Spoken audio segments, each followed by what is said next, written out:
হন আমরা হাডে আইছি, গরু তো কিনতাম না, আমরা মনে কর ব্যাপারী লগে মজা লমু।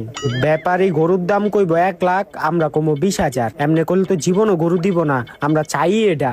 আর হন ভুলেও কিন্তু বাড়ায় গরুর দাম কইস্তা, যেই দামে আঙ্গো গরু দিয়া দেয়, তাইলে কিন্তু আমরা ধরা খাই যামুগা। আচ্ছা আচ্ছা, আয় ব্যাপারী লগে মজা লই। আয় আয়।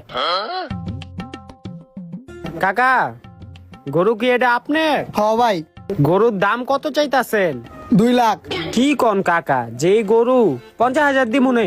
না না মিয়া হইব না, জান। তাইলে আর গরু বেচন লাগবো না, আপনি ঘরে নিয়ে পালেন গা।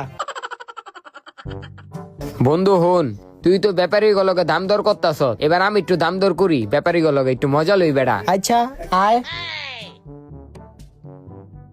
হে ব্যাপারী ভাই, এদিকে আহেন। কি ভাই? ভাই গরু কি আপনার? হ ভাই, এটা আমার গরু। দাম কত চাইতাছেন? 2 লাখ ভাই। 2 লাখ টাকার গরু আমি যদি হ্যাঁ 1 লাখ টাকা কই, হ্যাঁ তো আমার জীবনও দিব না, আমি হ্যাঁ 1 লাখ টাকা কইয়া দিই। ভাই 1 লাখ টাকা রাখেন। দেন 1 লাখ টাকা। শালা কইলোটা কি? এখন 1 লাখ টাকা দিয়ে গরু কিনগা।